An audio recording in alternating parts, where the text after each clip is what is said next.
So, good afternoon, everybody. My name is Richard Jones, and I work for the Railway Industry Association, or RIA, as we're going to call it today.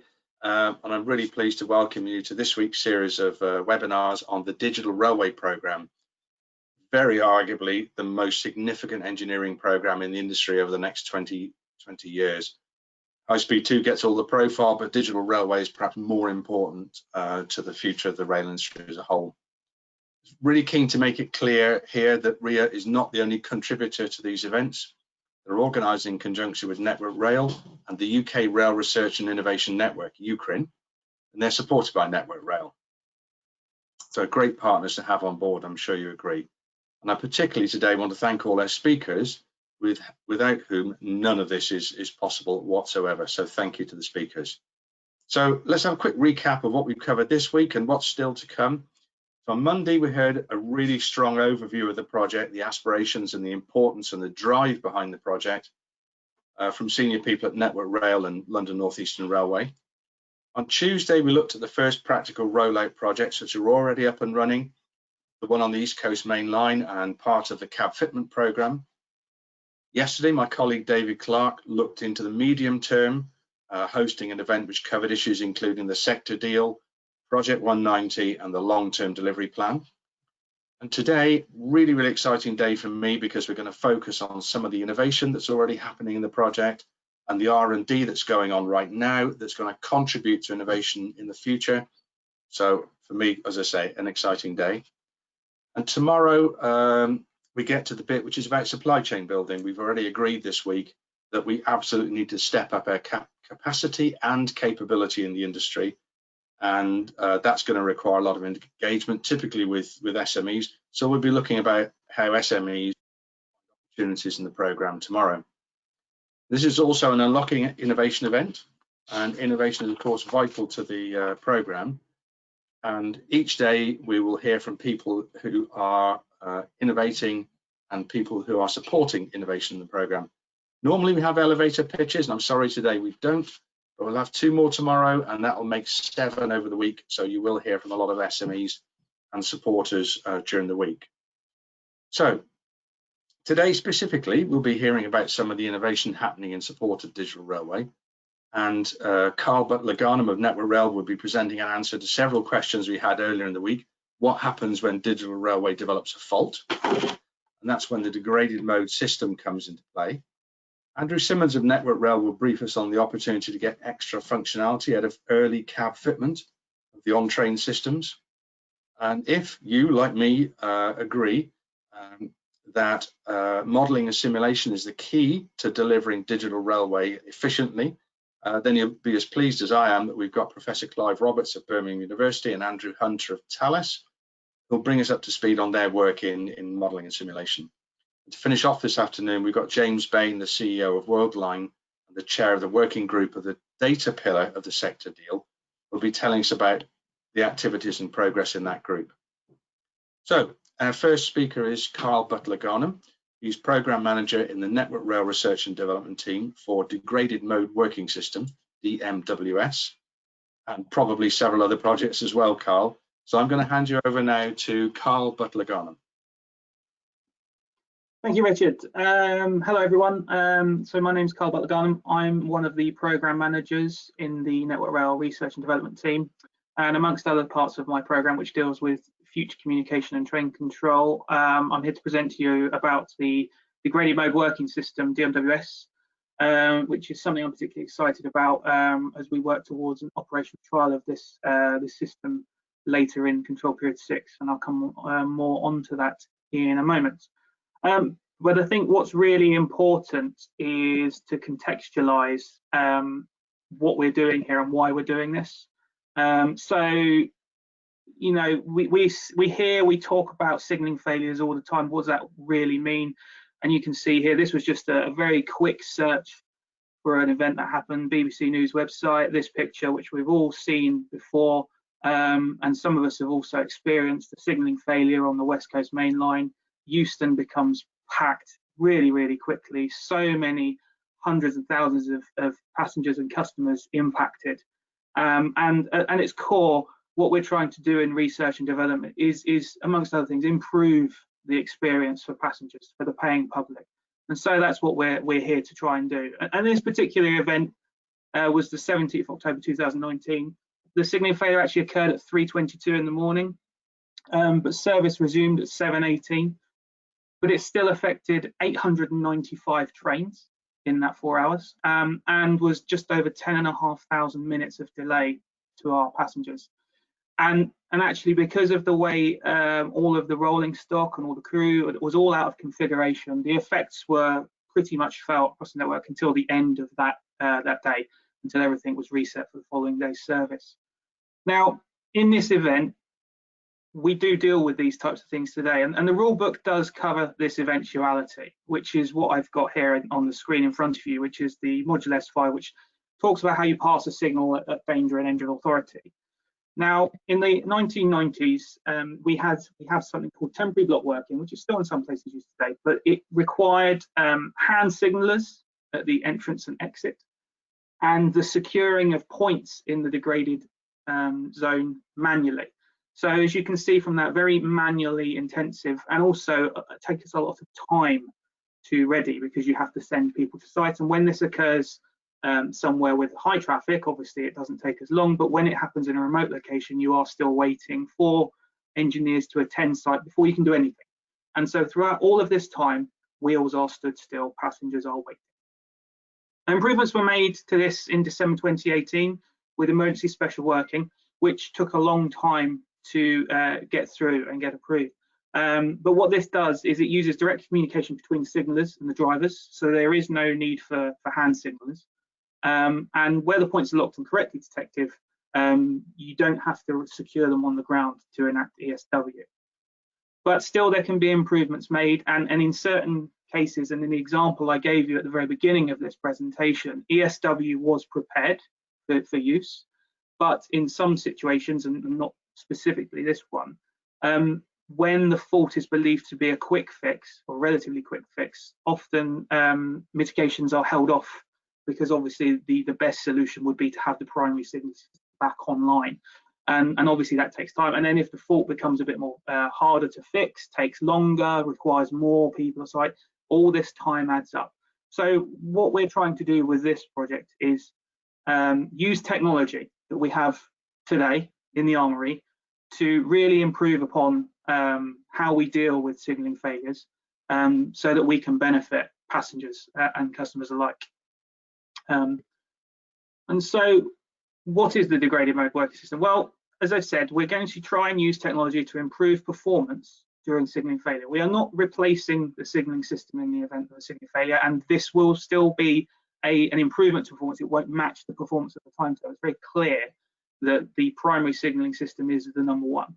But what we will be doing as part of this project will be delivering an operational demonstration on our western route of providing movement authority to trains through the cab radio, which will be based on a tactical real-time picture of train and point positions.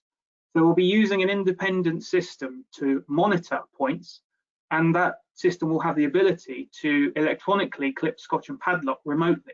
So there'll be no need to send anyone to the points to site, and this tactical picture will exist 24/7. So it's a system that can be switched to at the moment the primary signalling system goes down. Instantly know where all the trains are, the orientation of the points, direction of travel, etc. This will mean that we can authorize movement of more than one train through a degraded section, because we will be able to use virtual blocking, unlike TBW and ESW, where it's one train in, one train out at a time. And this has immense improvements for performance at the moment. And you can see on the screen there an architecture design for the system, which I'll come on to a bit later, and an example cab radio, which shows, I mean, the picture's not very big, but it shows that the screen in the cab radio will document the signal that the driver can drive to under authority, and then at the end can continue on his journey under primary signalling. Now, the project itself, at the moment, we have in authority from Network Rail Research and Development just under £16 million to complete a trial by the end of 2022. The business case for the project at the moment indicates a reduction in Network Rail's total delay minutes by just over 3%, and a benefit cost ratio of 1 to 3.43, and that is under the current ways of operation and also the current financial situation of the project. We've also validated this business case with our Western Route colleagues, who, as you know, have just had their entire signaling system upgraded, so it does take that into consideration as well. We had a challenge from our financial department and also the Chief Financial Officer of Network Rail to accelerate over our baseline plan as much as possible. We have had some success in this, so we have Altron on board and also Siemens to look at the Trainborne software side of things. We've also got other contracts in place, and the last final hurdle in the procurement exercise is regarding the trackside equipment, which I will come to a little bit. We have a dedicated technical lead industry engineer with an industry steering group and a technical working group in place for the project. And we have already agreed in principle with Western Route, Great Western Railway and South Western Railway, a trial site which will be Westbury to Castle Carey down in the Western Route. We also have to date support from 2 regional directors in Tim Shoveler, who's North Western Central, and Mark Langman for Western Wales. We also have a wide stakeholder group engaged, including the Rail Delivery Group and the Better Operations Programme Board. And this is important for this project because this is a system-wide project. This is just not a Network Rail project. This is about making performance better for the industry as a whole, demonstrating that we do take innovation, research and development seriously, and that the drive for this is better performance for our passengers. Some of you may be sat there thinking, I've heard of something like this before and there's been around. Well, this has been around for a while and it's taken a long time to get to this point. And what I wanted to show here was how we've got to this point. So this project originally, embryonically started as early as late 2013. It was one of the original SBRI competitions, and it was at the time known as Compass. So you may have heard of it called Compass back then.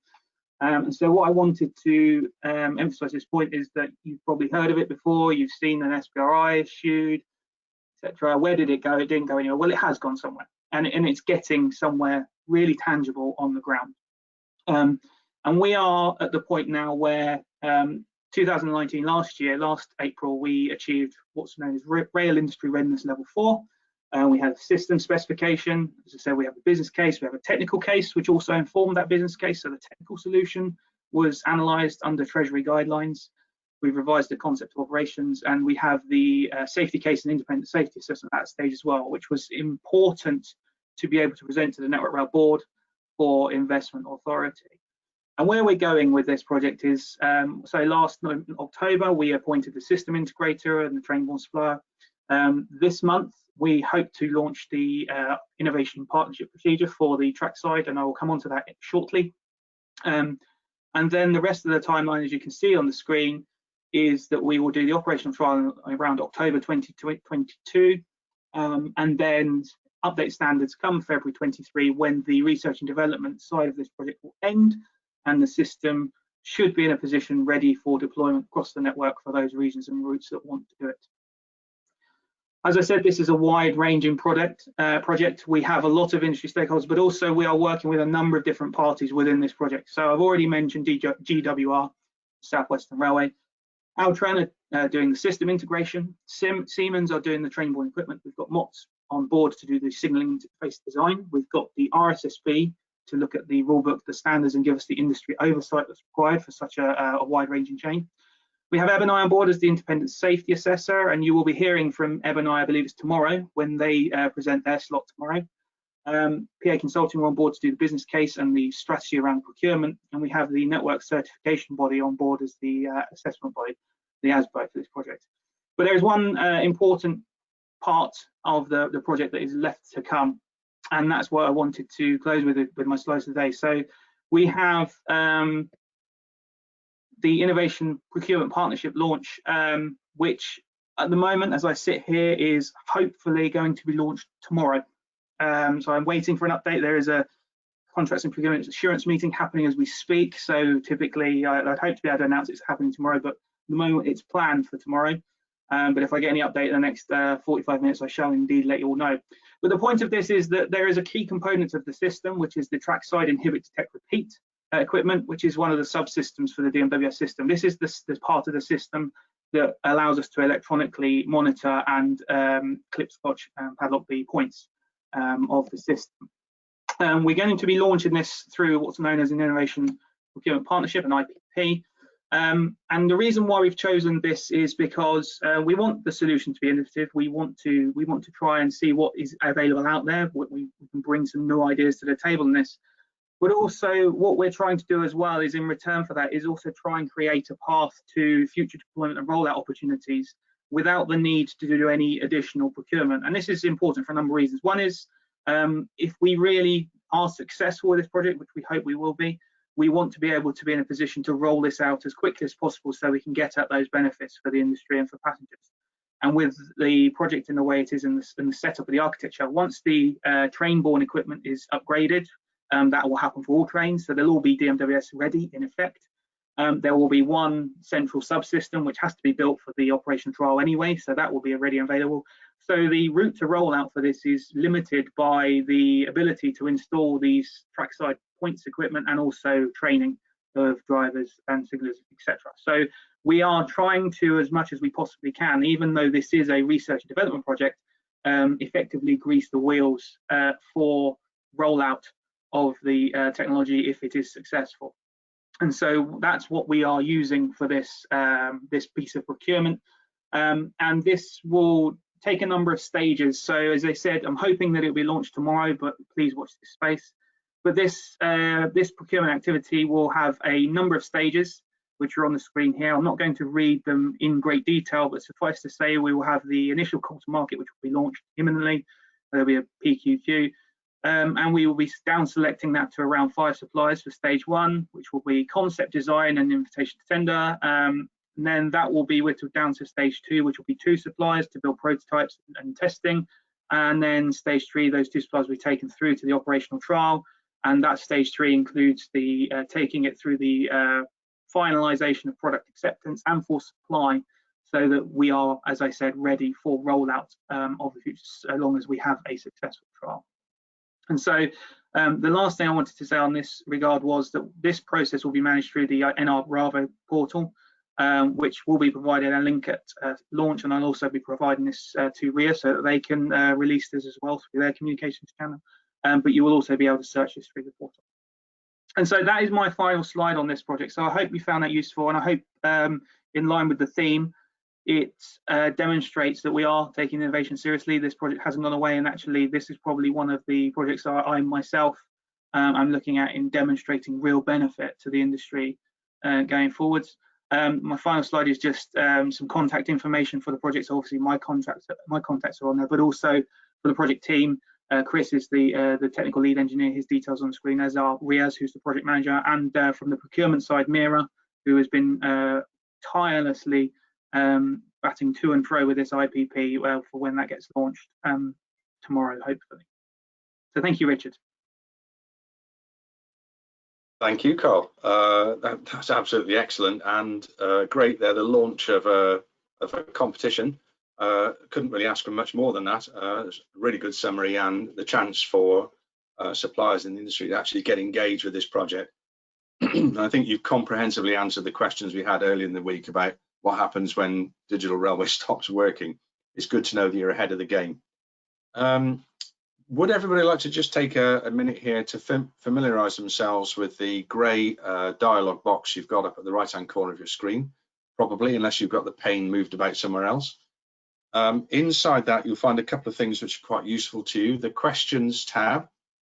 If you look to the right-hand side of the box, you'll see a square box with a line through it. If you click on that, it'll actually break out the tab into a full-size window on the screen. And that's really useful. You can take part in Q&A there. You can ask questions, and we'll put them to the speakers, and they will either answer them in text during the event, or we'll have a Q&A at the end when they'll answer them as well.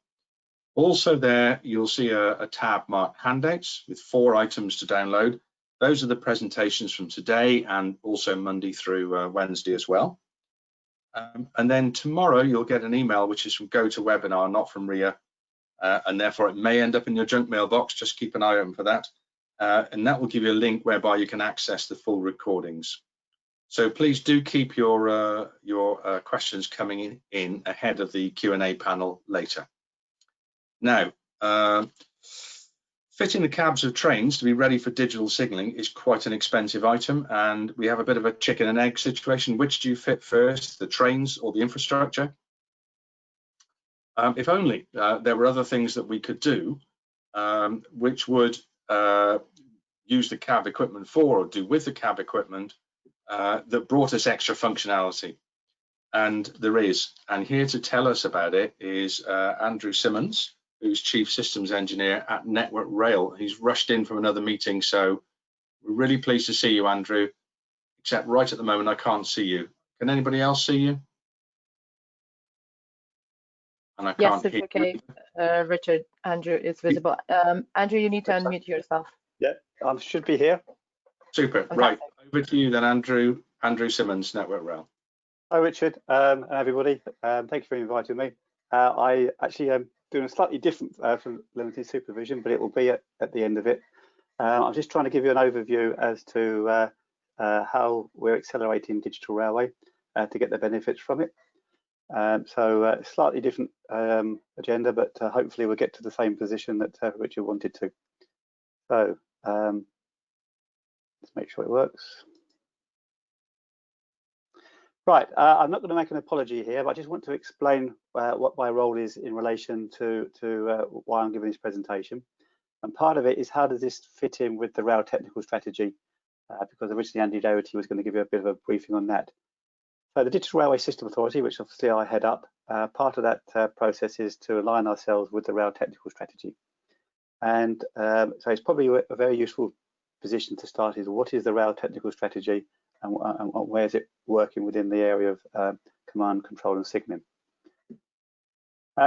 Just to sort of give you a flavour, the rail technical strategy is actually owned by the Technical Leadership Group, which you can see there is the reporting body that we report into. And as I say, one of our critical aims of the Digital Railway CCS guiding body is to make sure that as an industry we are moving towards what the rail technical strategy is saying. And there's a number of projects that are being carried out. Things such as Target 190, which Martin Jones gave a presentation on, Shift the Rail, which I'm sure you've heard many times, and we'll come on to the train protection strategy later in terms of ETCS Level 2 limited supervision. And all of this, of course, is to make sure that we can provide the right systems for our customers and to meet the business needs, such as defined within the long-term deployment plan, which Pat McFadden explained to you as well yesterday, I think it was. So hopefully you'll see that we're trying to coordinate all this together and using the rail technical strategy as a sort of like a pinnacle part of our activities. So the rail technical strategy is actually up for a refresh. Hopefully during the next few months you'll see a slightly refreshed rail technical strategy. It's going to be more focused with clarity on key problems and opportunities and solutions that need industry attention. So going back to what Carl's just mentioned in terms of the degraded mode working, you'll see that's actually part of the roadmap. It's got to be more compelling, providing achievements needed in the short term and also for the longer term vision. So sort of a combination of short term and long term activities, and quite clearly it's driven by business need. So this is how it's going to be framed, and the priorities are easy to use for all. You can see these on the presentation on the handouts. A low emissions, so looking at the sustainability and carbon emissions. Optimised train operations, which mainly involve what we're going to be talking about today. Obviously reliability and easy to maintain railway, and also tie up with the final part of the day, of course, is going to need to be data driven, and obviously the data pillar of the sector deal is very important within that. So they're the priorities, and I'm going to just sort of go through very quickly the issues associated with the optimised train control. This is a bit of a busy slide. I'm not going to go through it all, but effectively you can see the goals on the left hand side, which is for train planning, flexible train planning and replanning, and the goal really in around about 2040 is to have demand-based operations where planning and replanning aren't really a constraint on how we react to business needs. And there's steps on the way in achieving that. Then the next one is improved real-time operations and decisions. So a lot of this is all around traffic management, stock and crew, and the wider rollout of traffic management across their network. And also then tying in with the connected driver advisory systems and ATO, automated train operation, over ETCS, which I mentioned in this presentation as well. Improved degraded operations, well, that's Carl's already given you a lowdown on that in terms of degraded mode working. Obviously, the goal is not to have any failures, but reality is that sometimes they will happen. And then basically signaling and train capability support higher route capacity. This is really a migration to level 2, automatic train operation, optimizing braking curves for freight trains, and moving towards level 3 with shorter blocks, and a load of other issues out there. And basically what we're trying to do is obviously get trains running closer together. So that's really where the rail technical strategy is looking at, and hopefully you'll see that aligns with a lot of my first slides there in relation to the technologies that are being considered. So I'm now going to give you a very quick whistle-stop tour of what's happening in some of these technical areas. So first of all, one of the key areas that we've been looking at, and I know Martin Jones talked about T190, and in T190 part of the development is still, of course, related to ETCS level 3. Some of this is being carried out in Shift to Rail, but more recently we had worked with ProRail to develop a set of standards that of how ETCS hybrid level 3 would work. And the issue is here that basically you have two ways of actually getting the position information from the train. One is through the standard train detection system on the infrastructure, axle counters or track circuits, and the other one is from the train system itself. So if nothing else, if you just put the same block layout on the existing signalling arrangements, you have redundancy for failure modes there by having two lots of information, and therefore hopefully one of those bits of information can support the others. Oops, I don't know what's happened there. Excuse me a minute. The other element there is that you can actually put more level 3 blocks in, so you can have virtual blocks within a track circuit, and hence you can get multiple trains within the track circuit area.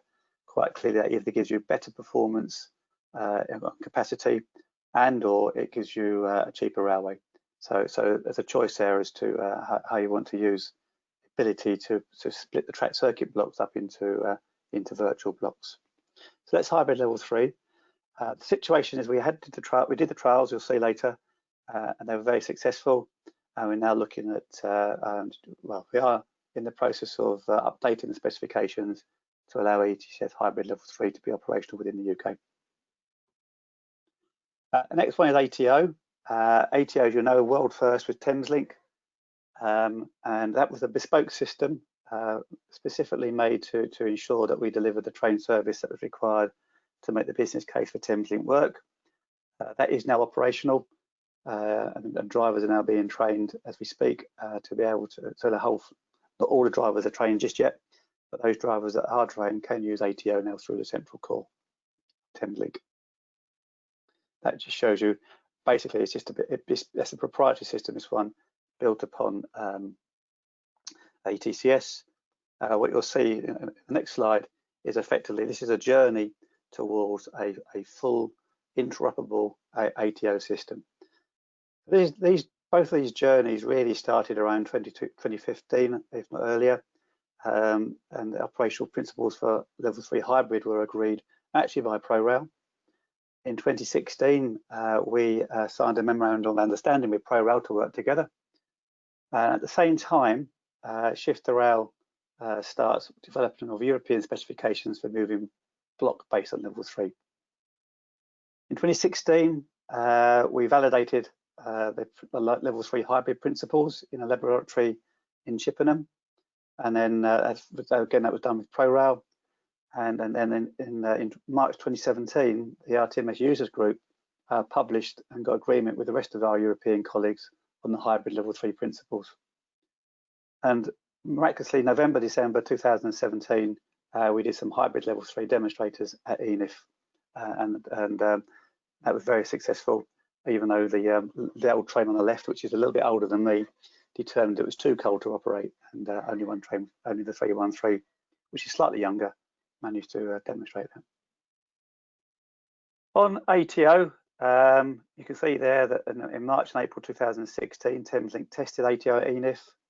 Then the interoperable ATO started development within the Shift the Rail in September 2016. March 2018, as I mentioned, ThameSlink works ATO, first passenger service in the world. And now we've been working with ATO over ETCS agreed by ERA for early implementation. And perhaps significantly, in May 2018, we combined both a level 3 hybrid and ATO demonstrators together at ENIF, and there are videos of that on websites. And if anybody would like to have the link, then let me know. We're carrying on now, and basically the next big phase is European test for ATO. We'd hope to have those completed by now, but unfortunately COVID got in the way. So we're looking now really trying to pick that up sometime in the near future to do those tests, hopefully in the autumn of this year. Similarly, we're now looking at development of a concept in Shift the Rail of an integrated technical demonstrator covering moving block, future communications and train integrity. And we're looking at carrying that sometime in 2023 at ENIF as well. So a lot going on in the space of level 3 and ATO. It is moving forward, and we believe that the TSIs, of it being issued in 2022, will allow us to move seamlessly to both level 3 and ATO in the future, because they're both game changer projects. A little bit quickly now onto ETCS level 2 limited supervision. As Richard mentioned, we've been looking at ways of trying to get value out of ETCS before the infrastructure is fully fitted with full supervision system.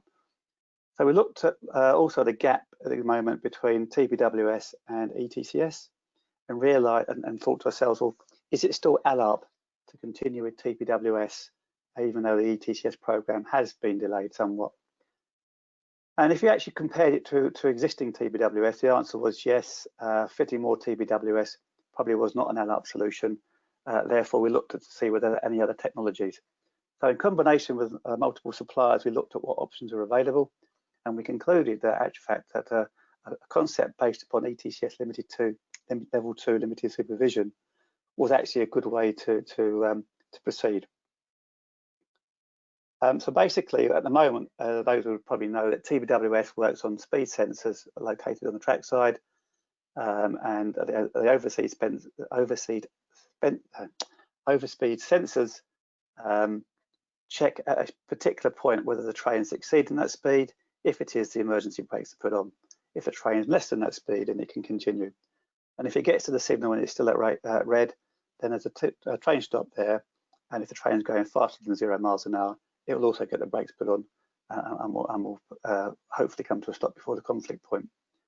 However, TPWS isn't fail-safe. It doesn't continuously monitor the curve, so if that train just got under that speed profile at the OSS and continued at that speed, the chances are at the TSS, certainly some freight trains would probably exceed the safe overlap. Whereas what ETCS can do is provide you with a continuous braking curve, such as that, and therefore that braking curve can be such that the profile always stops a train before it exceeds the safety envelope of the infrastructure. It allows for discrimination for various brake rates, so those curves can change individually between a freight train and a passenger train. TPWS does have the freight fitting, but in relation to that, it's just a trip speed and not necessarily the braking distance. And radio-based signalling system actually gives an update of the signal status and allows the speed supervision profile to be aligned with signal aspects at all times. So you may have heard that in Switzerland they've been adopting level 1 limited supervision. The difficulty, of course, of that is if the signal clears up, then the driver will still be within the braking profile unless he goes over a refresh release. Whereas with losing level 2, of course, you get immediate update via the radio. And why it's called limited supervision is very important, and it's basically because there are no cab indications as such telling the driver what to do. It is still the movement authority is achieved by either line side signs telling the driver what speed to do, or by the signal aspects themselves. Limited supervision isn't like full supervision, where the movement authority is provided to the driver in the cab, but the movement authority is still provided externally by the signals and signs. This provides a supervision system that ensures that the driver obeys those signs. So there's a slight difference in opinion, difference in integrity level there, because the main movement authority is provided by the signal system. That's quite crucial, because one of the things we're looking at is to make this business case work. The cost of this limited supervision system has to be very, very low, because in actual fact the residual difference between TBWS safety levels and the ETCS is actually quite small, apart from a few areas such as freight trains and overspeeds.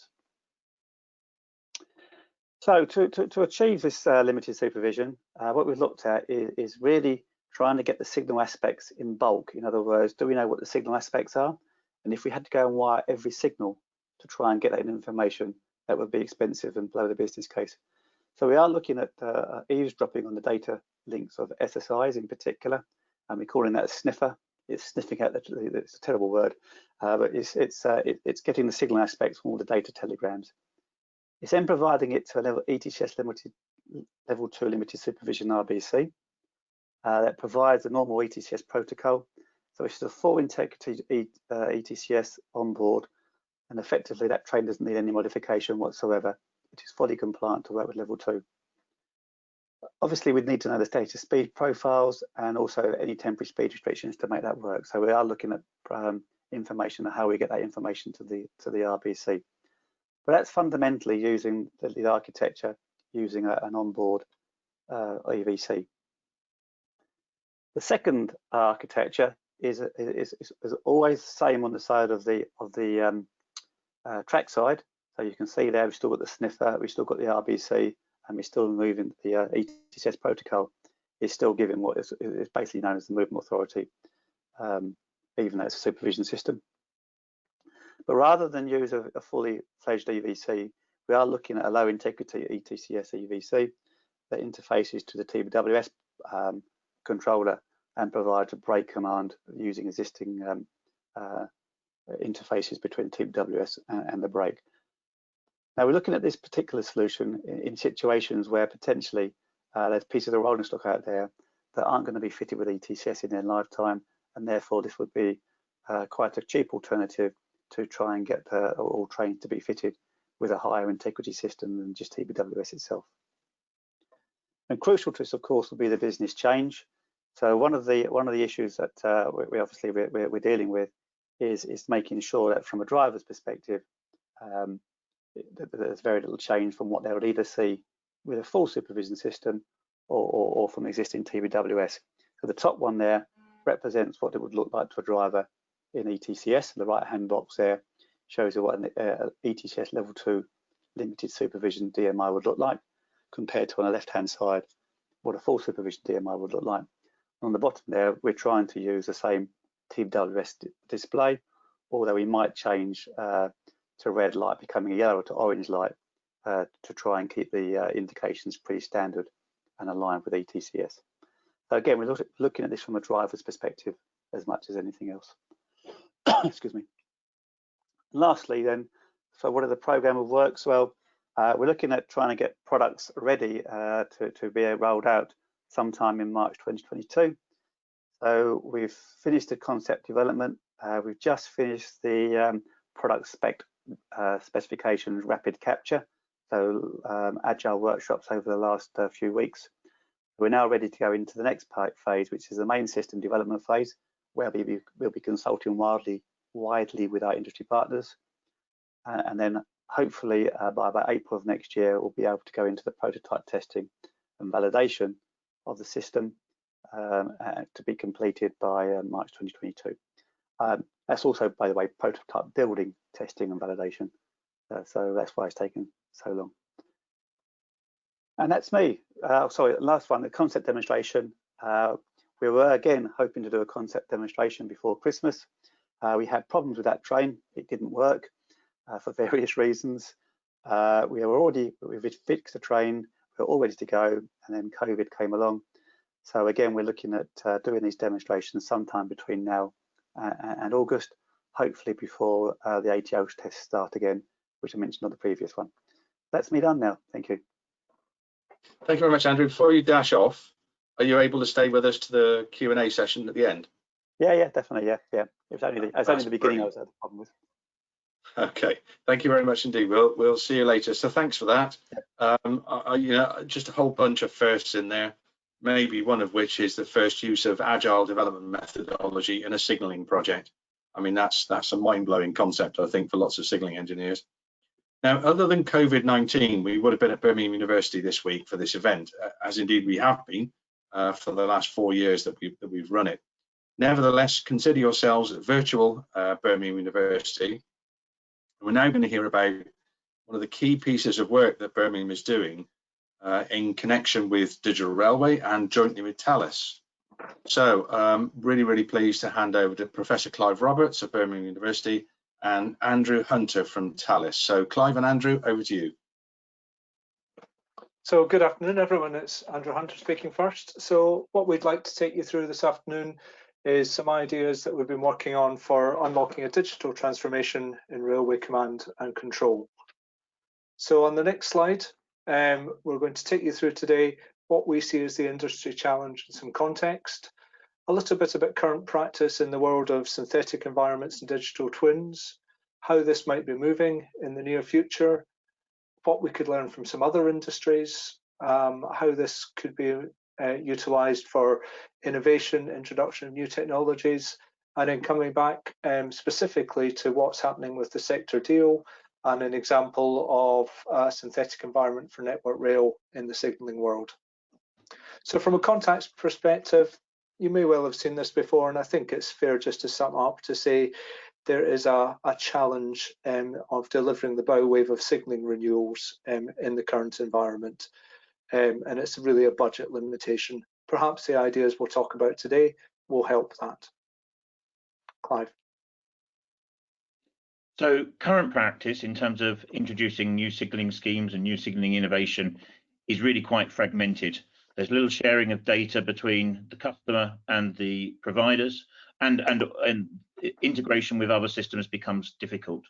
It's quite often difficult to understand the traceability between the different stages of the project life cycle, for example, from the requirements and early business cases through to actually what's delivered on the ground. And there's a risk that key parts of the scheme that are there because of the key business case get lost in terms of value engineering or project refinement during the life cycle of the project. There are some tools that are used throughout project development, but they generally belong to different providers. Early on, maybe they're simple spreadsheets, but there's different tools at different stages. And again, there's very little connectivity as these schemes develop during the program. And there's no consistent way of dealing with this and for contractors and clients to share information. And equally, the broader system integration piece is somewhat complex in that it's difficult within perhaps signalling scheme designs to then start thinking about how the impact is on the power supply, the overall comms loading, passengers, etc. So there's lots and lots of challenges here. So there's a need for a coordinated cross-sector approach to simulation and validation, and how this is done, particularly during the procurement stage of signalling equipment. So that leads to the target 190 objective to save money in that capital save phase, but equally to ensure that the business requirements are actually captured and delivered in a project, and to avoid differences in understanding between the different stakeholders during the project, and to de-risk the introduction of innovation. So without the ability to simulate and understand systems, it's somewhat difficult to be certain that innovation will do what we're expecting it to do, and therefore people may choose not to add the risk of innovation into their projects. So we know that from other industries. Before I was at the university 20 odd years ago, I used to work in the aerospace industry, where we developed simulators, hardware in the loop testing, Iron Bird type rigs.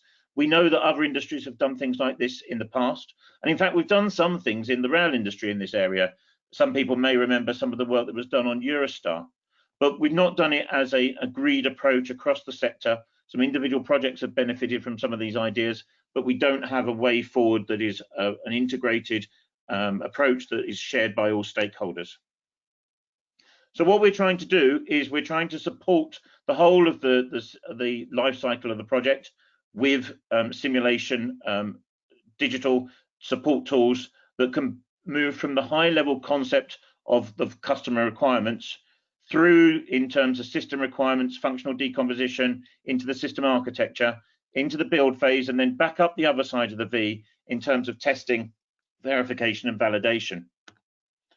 And what we know from previous work that's been done in the rail industry is if we can move all of this, as I would say, a left shift, if we can move all this forward in the process, so we understand where things are going to interface, how we're going to design things, how we're going to understand them, i.e. if we can do this in a low cost, cheap, quick fail type environment, i.e. a simulation type environment, then what we can do is actually have a much better control of some of our costs as we move through project development. So this particular graph is from the McNulty report.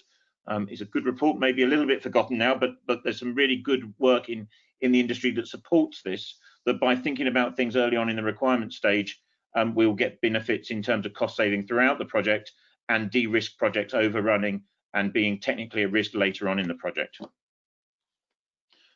So as I said, other industries are doing this already. However, the rail industry has its own challenge. We have challenges because we have a large number of distributing assets over large geographical areas. Some of our assets are perhaps not as exciting or as complex as, say, a jet engine might be, and where some of these approaches might be used in, say, Formula One or in different aerospace technologies. However, we have our own problem, and there's things that we can use from these industries, but there's things that we need to adapt for our own purposes. So one concept of this is the digital twin. This is the idea of having a digital version of the real system. So these diagrams are trying to show that you can have a real system, a physical system, and then you have a digital replica of it. The bonus of having the digital replica of it in a development scheme is you can build the digital replica before you build the real system. So you can adapt and change the digital replica much easier than you can change a real system. Equally though, once the system is already in existence, having a digital replica means you can start changing it without changing the real world and start to understand the impact. So for example, of putting a new passing loop on a route, adding a new comm system over a particular line. This isn't new. For about 20 years, people have been using this digital twin concept and this idea of putting things between the real space and the virtual space. For us, or for me, in terms of the academic work we're doing in this space, digital twins are all about data from the real world being embedded in representations, digital representations. That means that we can feed and update our models with real world data. If we think about an idealized digital twin, it's basically this concept of having a virtual construct that enables us to put real world data into it and start to understand and train that model so that we can start to understand how it might be used or the system might be changed as we go forward. But from a railway point of view, is this realistic? Is this valuable? Where's the business value of doing that? I think we all sort of feel and can see that this is going to be of value, but where does it come? And currently we're just undertaking a piece of work on behalf of Network Rail with a number of the suppliers in the industry to look at this, to try and answer these questions. What's the state of the art? Is this realistic? What's the feasibility of doing this, and where does the benefit come in the rail industry? So one way of thinking about this is to perhaps think about this idea of digital twin or some kind of representation in stages. So one stage might be just collecting the data of where things are in their existence. And we think about that maybe in building information management, building BIMs type areas. In signaling, we talk about SDEF. Then perhaps being able to augment that with information about the current status of those assets. Then adding on real world operational data on top of that model. And you can start to see now that moving from a BIM type technology and ability of knowing where an asset is, what type of asset is, but then actually telling its current status and actually what it's doing in real-time dynamic events starts giving you some real power. So this is where our digital twin first steps in. If we then can add the top of that even further capability to add simulation, so we can start to project forward what might happen, and then even some kind of cognitive decision making, time of artificial intelligence, what we go from is a complete replica of the real world system that enables us to simulate what might happen going forward, and even go as far as optimizing and making an intelligent decision about what a future action might be. So in the rail industry, we sort of have some bits like this already, actually. So the top of this diagram here is showing that we do actually collect data, and we do know where things are and their location. But actually, we just use that for supporting the operation of the railway in a minute-by-minute sense, not in a long-term sense. What we're trying to move to here is actually trying to couple that with some of the simulation technologies, some of the other technologies that exist in other industries. And by doing that, what we can do is actually start to make innovative decisions about what will come in the future. We can start to make decisions about better value for money in terms of designs. We can start to make decisions about how we should change things to make them better. So at the university, we've been using these sorts of tools for a long time. Simulation work has dated back to the 70s at the university. Some of you might know some of the simulators that are used by people like London Underground, Singapore Metro, to look at their operations, have their base and route at the university. So we've been developing those sorts of simulations, but more and more we're doing other things with this information. So for example, we can couple over the top of that power system analysis, so we can start to understand what's actually happening in the power system while the trains are operating. Equally, we can start to look at what's happening in the comm system, so we can put over the top of these models models of GSMR, models of Wi-Fi for CBTC systems, for signaling, metro signaling systems. We can start to integrate these different simulations together and get a really powerful approach. And equally, we can start to put hardware in the loop and abstract some of those understandings of what the system needs to do and force hardware in a laboratory environment, and in this case, a signaling system, to operate in a particular way to understand in the lab rather than in the side of the railway how it will integrate into that system. And we have a big piece of work at the moment to culminate all of this kind of work together into what's called the West Midlands digital twin. So this is looking at a long section of Network Rail's mainline network from London to Crewe, and the cross-city lines across Birmingham and the 4 lines that cross Birmingham, to look at how they will operate and how people will move around those systems and how we will collect data from them, with a view to trying to steer and direct the timetabling going forward for the decisions need to be made at the end of 2021 for the Commonwealth Games in Birmingham in 2022. Okay, back to me. We've probably seen the sector deal picture before, and today we're talking about the digital pillar, which is the left-hand side there of the sector deal. Under a sector deal, one of the initiatives that has been looked at is how to make best use of the technologies Clive's just talked about, synthetic environments, digital twins, etc., within the digital rail environment. So one of the things to look at is how to give confidence to Network Rail that with the amount of signalling renewals to be done in a digital environment going forward, how will the suppliers be match fit in order to deliver those technologies in CP7? And to do that, it's important that the right design tools suitable for the UK rail infrastructure are developed and proven, that there's a suitable skilled and experienced workforce ready to do this, and as we've heard before, cost can be demonstrated to meet the target 190 challenge.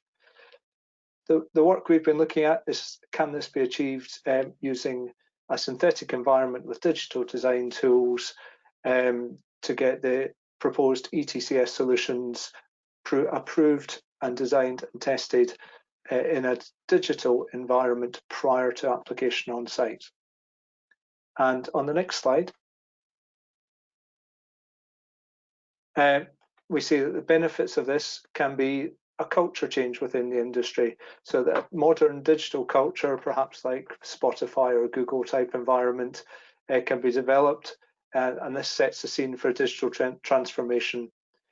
Within the new digital culture, and agile project management and techniques that this can be used, as already pointed out by Richard. Some of this has been tried, and the new environment can be flexible and scalable, so that ETCS level 2, or perhaps in the future level 3, or reference CCS architecture can be the techniques that are used.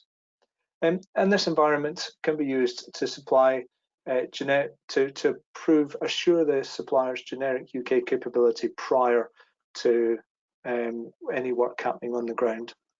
So on the next slide, the model that we've looked at is a two-stage model, and moving perhaps a little bit away from the Group 1 to 4, Group 5 to 7 terminology, and looking at an approval in principle and an approval for implementation. On the left-hand side, under approval in principle, a simulated environment that takes generic technical requirements and scheme-specific requirements and can give an iterative look using design tools, simulations, and visualizations at what the scheme could look at. And at the output from that, a single option specification. Moving forward, with the involvement of signalling suppliers, who are the purpley shaded area on that diagram, yes, the bottom half of that diamond looks a little bit like a normal V life cycle, and it pretty much is. But the top half takes place in a synthetic environment, a virtual environment, and there's an interaction between that, so that the ability to do the sort of things Clive was talking about in the earlier part of this presentation is there in that synthetic environment as the scheme is developed. Now, all this takes place before a spade or shovel or anything happens on the ground, and the box that says resignaling scheme, that's where things start on the ground once it's been proven and demonstrated in the virtual environment. Now, if we were to take a new supplier's technology and work it through this system with a virtual test yard, that could all be done without going and the assurance associated with that could be done without going anywhere near the operational railway. On the next slide, yes, a quick schedule. We have done it. There is an industry white paper, and the horizon scanning and feasibility work on this is taking place, moving forwards with requirements being developed over the next year. So in conclusion, I think it's fair to reflect that we're at the beginning of a new wave of interest in this type of simulation, digital twin, call it what you will, type approach to doing things slightly differently. And this can be used to support the introduction of railway scheme upgrades. There is a lot to be learned from other sectors. However, we need to make sure that we pay attention to the railway's current and future requirements. It is a little different here. And it will, we believe, support the reduction in capital cost, but this is really a whole life type approach that we're advocating here that will make to get the best benefits. So thank you very much for your time this afternoon, and look forward to some questions later. Thanks, Richard. Thank you both. That was absolutely superlative, and I'm utterly convinced that this will make more difference than any other single thing to the cost and timeliness of the programme. I really hope we can implement it fully. So thank you both very much indeed. So yesterday we heard about the signalling pillar, and in fact, just again, we just heard about the signalling pillar of the sector deal. But when we go digital, we get data to work with, and as Nick King from Network Rail points out on Monday, that doesn't automatically solve all our problems. There's still work to do. It's fortunate then that there is a data pillar in the sector deal looking at this, and also much more across the industry. So I'm very pleased to announce that the chair of the working group and also CEO of Worldline, James Bain, is here to tell us about that work. So James, can I hand over to you, please? Yes, thank you very much, Richard. Good afternoon, everybody. So as Richard said, I am the current chair of the data pillar, the data and mobility pillar within the rail sector deal.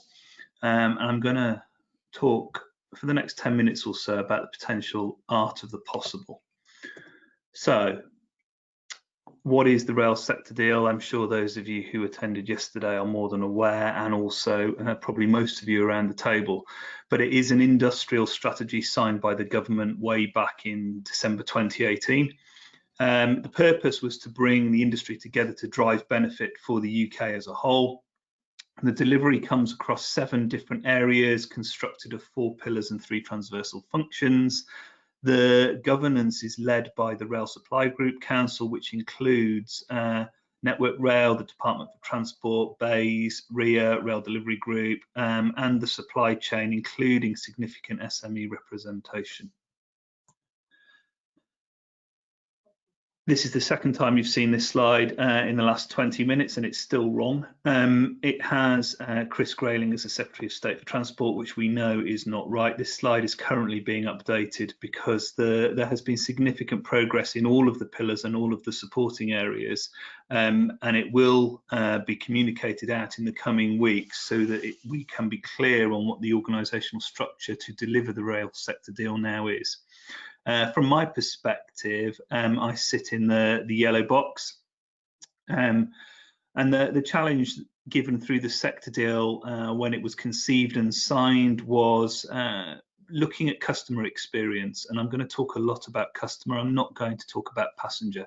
From my own perspective, passengers are passive without choice. Customers have a choice, and there is definitely a choice as to whether to use rail or not. Some of the challenges we were given were around data platform development, innovation panels, and pilot opportunities. If I'm perfectly honest, 7 simple words, but quite a big challenge. So where are we?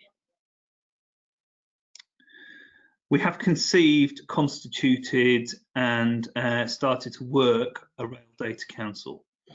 This council, the ambition is to achieve the increasing value through better and easier access to data. The Rail Data Council meets bi-monthly.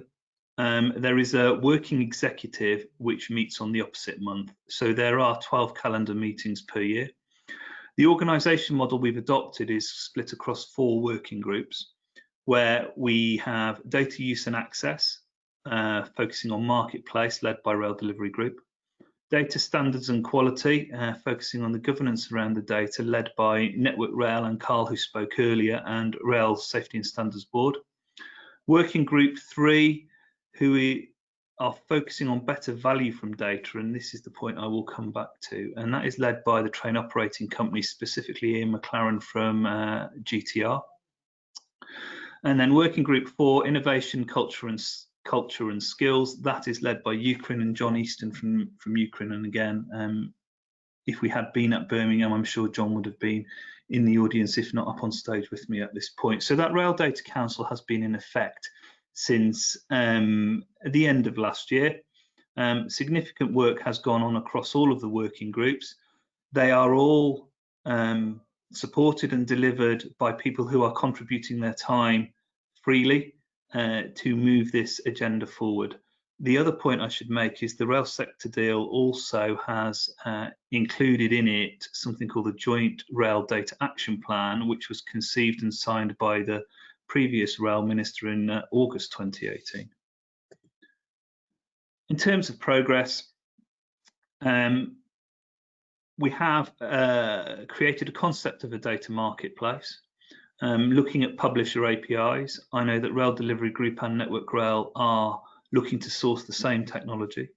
There is a national access point in terms of discovery of data which is being created, and those will have technical and industry standards so that it is simple to access, use, and push back in data created, generated by the industry.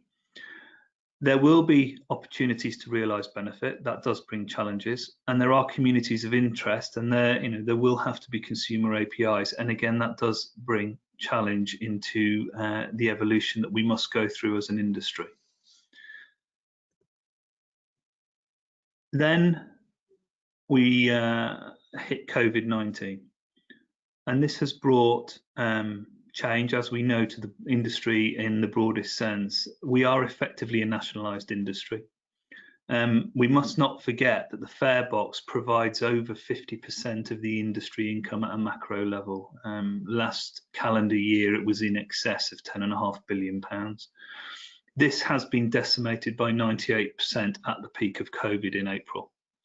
So all train operators are on emergency measures agreements, as we know, which equals DFT control. there is significant social distancing and clarity that do not travel on public transport if you can avoid it, and that will have a long-term impact. But every crisis does bring an opportunity. So from an opportunity perspective, where we are now as the Rail Data Council is there has been an awful lot of work done across all 4 working groups in creation of strategies, content, technical assurance, data analysis, data catalogues, use cases, prioritization, stakeholder management, stakeholder conversation, consultation. And if we were just one single entity, I'm sure an open data strategy would have been agreed and delivered. Creating an open data strategy isn't as simple as it sounds. In order to do that, it actually requires policy evolution. And whilst the data and mobility pillar is significantly digitally led and technically driven, the output will only come with evolution to policy, because the output has to be freedom of data. And currently within the industry, data is locked in various different places, in various different entities, by various different parties that are under no obligation to open the data, share the data. And there is significant risk in just creating almost a free-for-all with opening data. We could open ourselves up to data scavenging, for example. We could bring risk into the system. We could bring threat. We could bring safety issues. So we cannot just open data. In order to move the policy evolution forward, we have engaged a third-party legal organisation who are just right now starting a piece of work which will form the view that will be shared across various stakeholders as to recommendations covering both legal and commercial principles for future procurements that the industry will make, and retrofit to existing contracts, all covering the use, ownership, access and licensing of the industry data. Again, it's an easy thing to say, and I appreciate I've only got 10 minutes to talk with you guys today. I could talk for hours about this, but it's a big challenge that we have to address. And we believe that the unfortunate situation with the pandemic is actually bringing this opportunity to us faster than we would have been able to drive it in the old world. What we believe will happen once we are able to evolve the policy and actually start creating an open data strategy for the industry is that we can drive faster innovation. We can lower the barrier of entry into the industry for suppliers and for customers and for freight traffic. And if we really think about it, going back and reflecting on all of the presentations that have been made in this session, the technical capability exists in the world today to create a system that is less constrained, and I think Carl reflected, than rules that were created in the 1900s. I think I can raise Carl on his 1900s because the revenue allocation system in the industry runs on rules that were designed in 1842, and it still runs today. So from my own perspective and from the Rail Data Council's position, in order to deliver the commitment to government around the data and mobility pillar, which also includes an obligation for rail to integrate with mobility as a service propositions, we have to evolve the policy.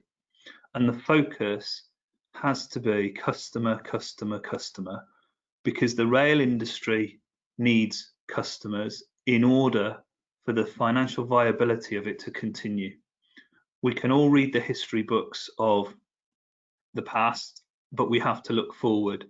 And it's encouraging to see the reopening or the potential reopening of lines closed by Dr. Beeching. It's amazing to see the creativity around the industry and some of the innovations that are already being put into the market. the plans that are in place across Network Rail, RSSB, Rail Delivery Group, train operating companies, the engagement of the whole supply chain, from tier ones all the way through to SMEs and vice versa, because there is a lot of capability SMEs have that tier ones would never get to. Means that from our perspective, the time is now to evolve policy, to evolve the legal constraints that the industry has for very good historical reasons, and to move forward to open data to benefit from the technology that exists today for the macroeconomic benefit of the UK and everybody that lives within it. So from a rail sector deal perspective, COVID has brought a check and balance situation. There will be more published on the next steps in the coming weeks.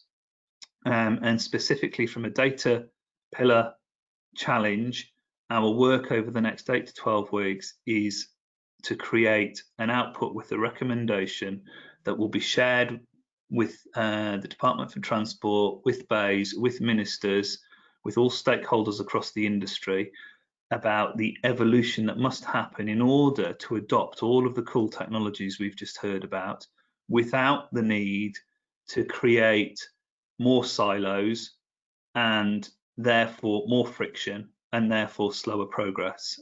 So Richard, I know that's brief. I'm sure there'll be some questions. I know I only had 10 minutes. As I said, I could have gone on for hours, but thank you very much. Back to you. Thank you, James. It was brief, but absolutely to the point, and I think an inspiration as well. We've heard a number of inspirational things, I think, from our speakers today. It's been a great panel of speakers. So if I can bring you all back as a panel, please. All our speakers would open their cameras and mics, and we'll go through some of the questions we've got.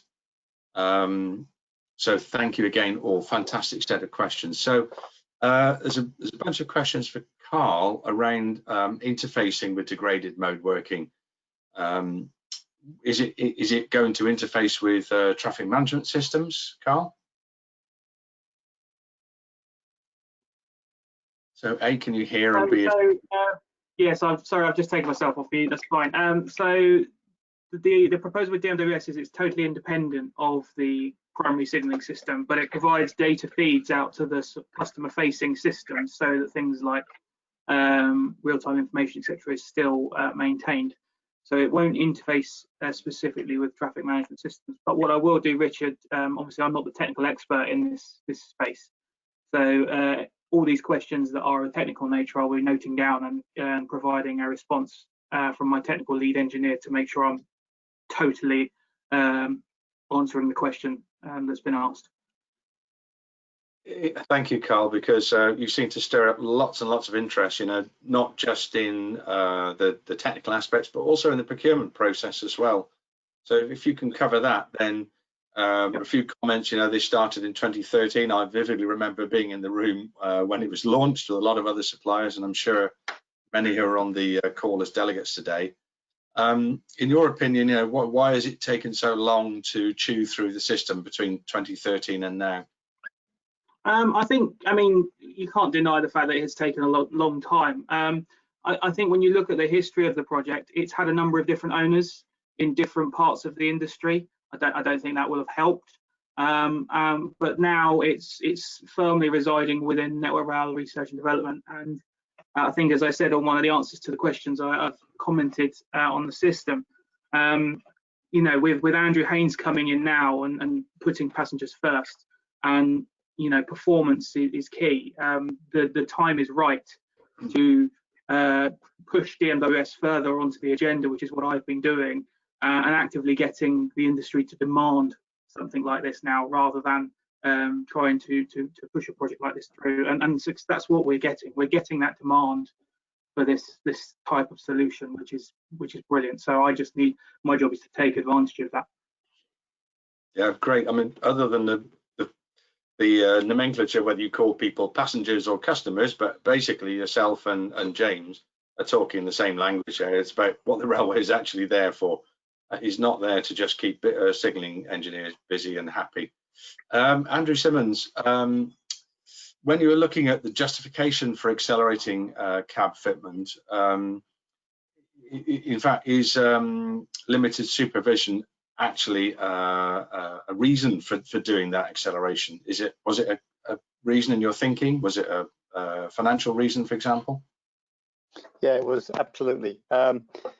We were getting frustrated, or people in the digital railway program were getting frustrated that new pieces of rolling stock weren't being fitted with ETCS from day one.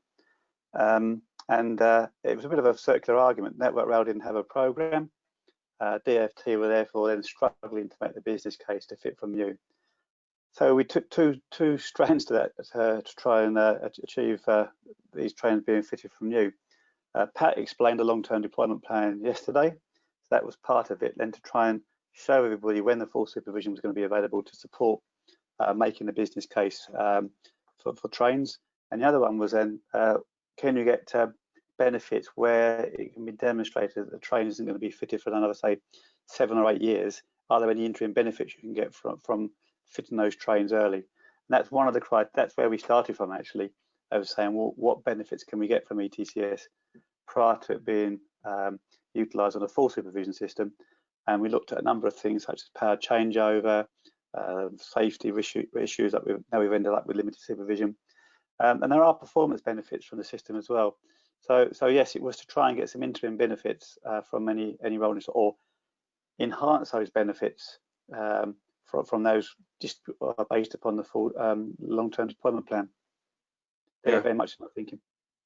Super, thank you, Andrew. It did feel for a lot of us in the industry that we were sat in a bit of a chicken and egg loop there, I think, for a while. Yeah, so, we were.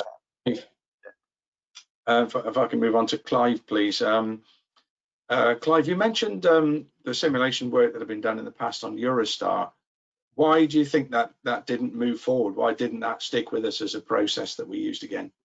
Yeah, it's an interesting question. So, and certainly in work that was going on in other industries at that time, I mentioned the aerospace industry where I was working around that sort of time, has stuck with this and taken it through. I think probably, given the computing capabilities at that time, those sorts of things, it was quite expensive to do this. And because we were doing this for individual projects, it didn't feel valuable, albeit I have spoken to people that worked on that project who said that, you know, it was really important. But it was quite siloed, so it was about the traction system rather than about the whole system, so it became siloed and it was very difficult to do something that was system view. However, it's worth saying that there are rolling stock manufacturers in particular that are doing this sort of thing at the moment, particularly sort of building virtual mock-ups of what sits on their vehicle buses, those sorts of things for projects. And again, they're finding those invaluable, albeit perhaps they're doing it in a way that uses quite a lot of physical hardware, so that adds time to the project, etc., etc. The ability of what we're talking about now is to do lots more of that virtually, rather than having to have all of the hardware, but having key parts of the hardware in the loop. And that makes it quicker and cheaper, and actually much easier to reuse some of those ideas. So once you've developed a model for one traction motor, you can use it for the next project and so on.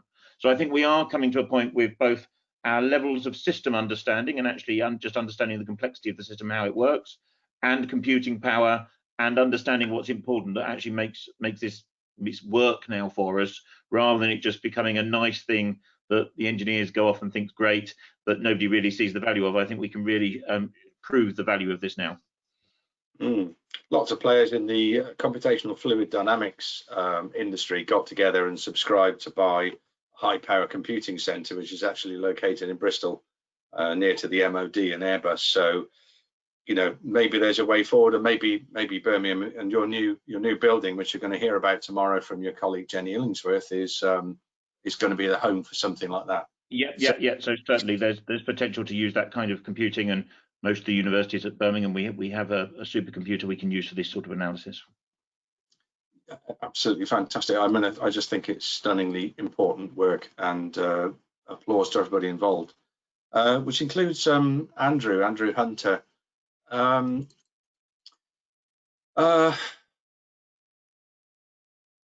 What do you feel the opportunities are with this technology for starting to bring together a system of systems? So that is to start to connect rolling stock models, say, for example, with the operational railway model.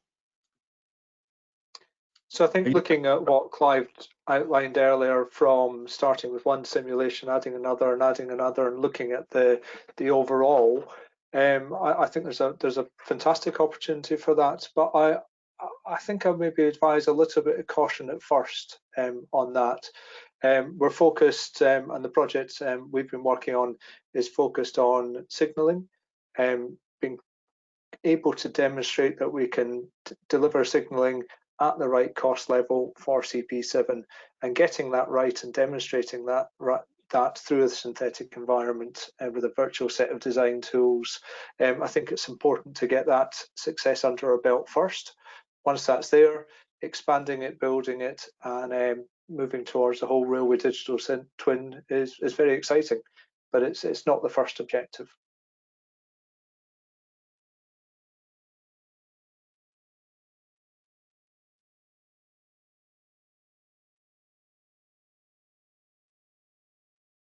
I think we might have lost Richard there. David, maybe you can come in and ask some questions from the questions pane. Yeah, no problem at all. I'll do my Richard impression while he comes back online. So, well, actually, this is a question that both Andrews and Clive might want to pitch into. When the question was asked about, you know, what's a good example of current best practice, I wondered about the Crossrail system integration facility, which is where all the companies involved are coming together to you know, basically demonstrate their equipment works together in one simulated environment. Is that really the state of the art today and where we're trying to build from? Perhaps I'll come into that because I believe so. I think that's where we are. But quite a lot of that is hardware, and if you like, at the end of the Crossrail project, when those trains are developed, there's a risk that it's sort of not maintained, not looked after, doesn't go through the life of the project. So the key is to be able to make sure that we have that so that it's useful during the whole life. It covers the whole system rather than system components, and that gets us to a point where we may be able to move this forward. But that's certainly the foundation, the stepping stone, the knowledge that we're building on in the industry. Thank you. I'll just ask James a question and then I'll hand back to Richard.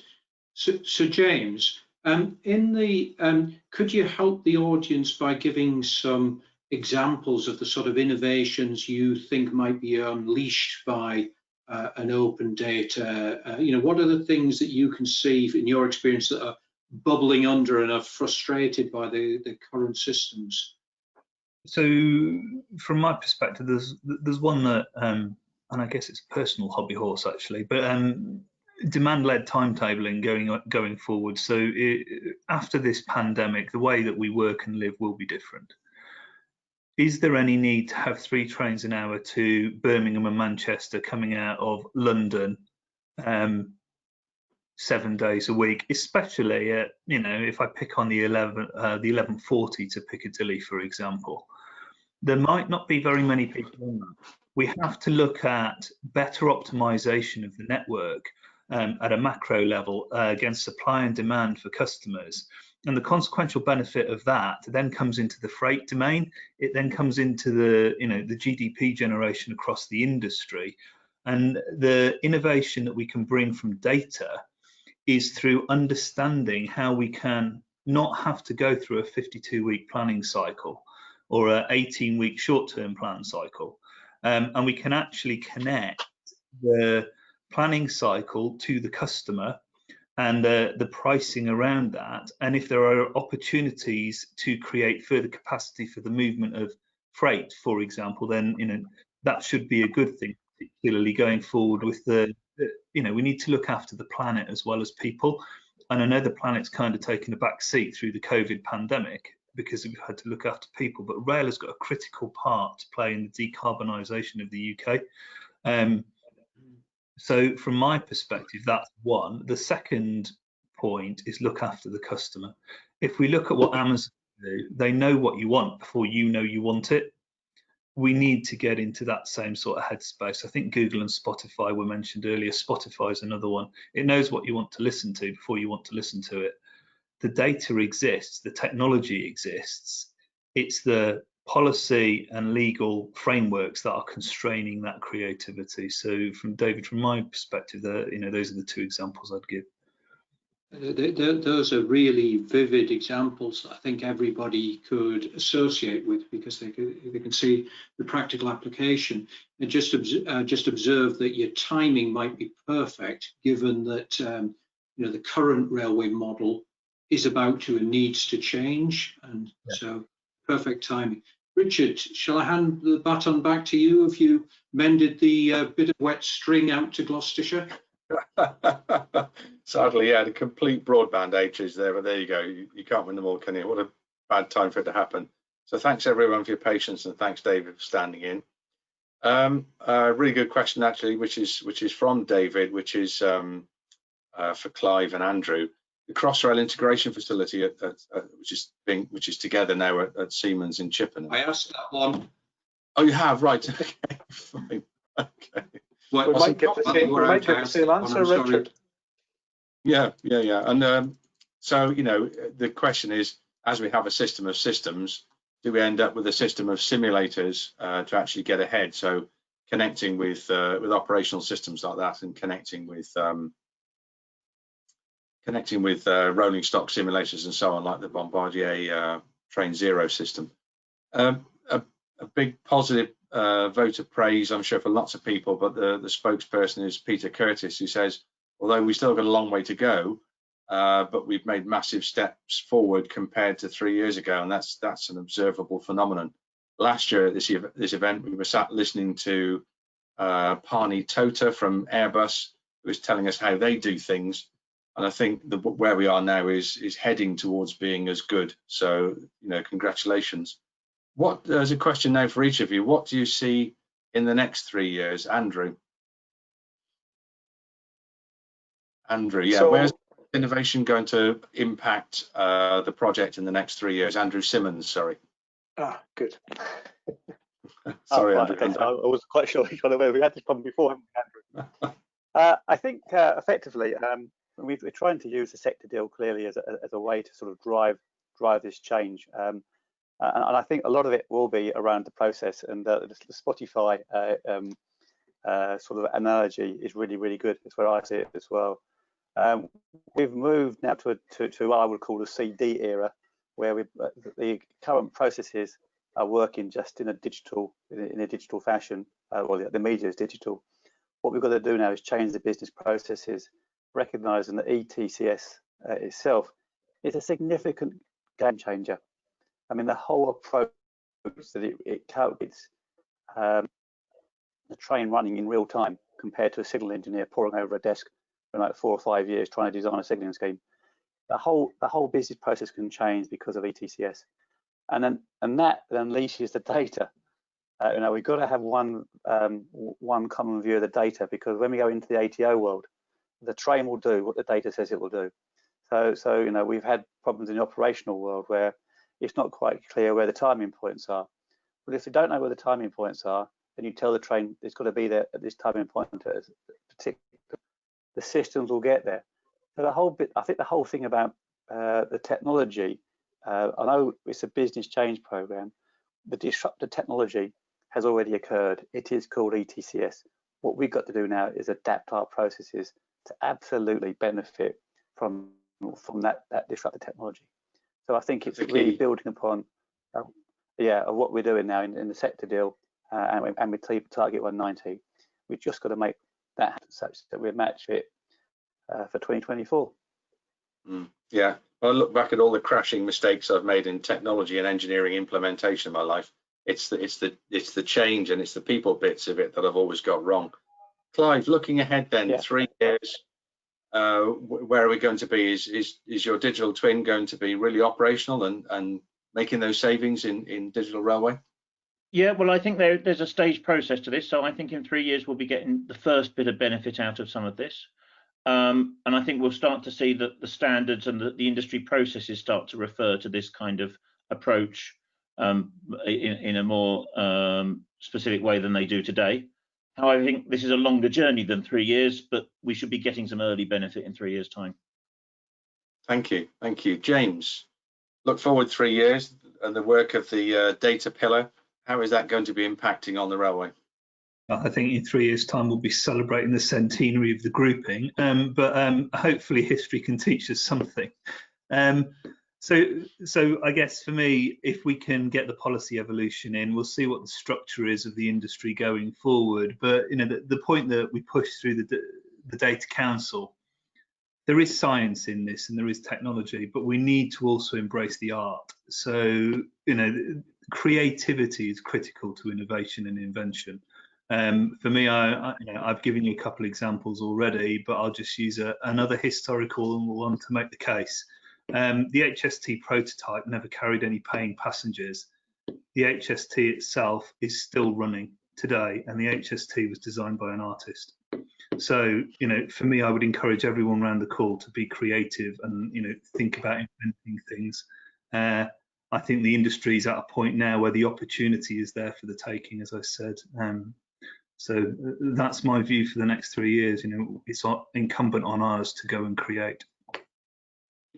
Yeah, thank you. I mean, it's notable that HST came out of a very large program of research and development, and some of the early prototypes were even more ambitious. I'd love to go around everybody, but I'm afraid our time's up. I hope today has been useful to our delegates in bringing everyone a view across the brilliant innovation and research and development going on around the Digital Railway Programme and backing it up. Don't forget, tomorrow we'll be looking at how we build up the supply chain and how SMEs can get involved with this huge programme, and also with the R&D programme too. And as I mentioned earlier, Dr. Jenny Illingsworth from Birmingham University will be telling us about the fantastic new Centre of Excellence in Digital Systems initiative, which the industry can engage with. So that's it for today. A huge thank you to our speakers. Thank you to all our delegates taking part, and a special thank you to all my colleagues at RIA who work behind the scenes to make the whole thing work so seamlessly, well, except my broadband today. And thanks again to everyone. We'll see you tomorrow at 2 p.m. Thanks and goodbye.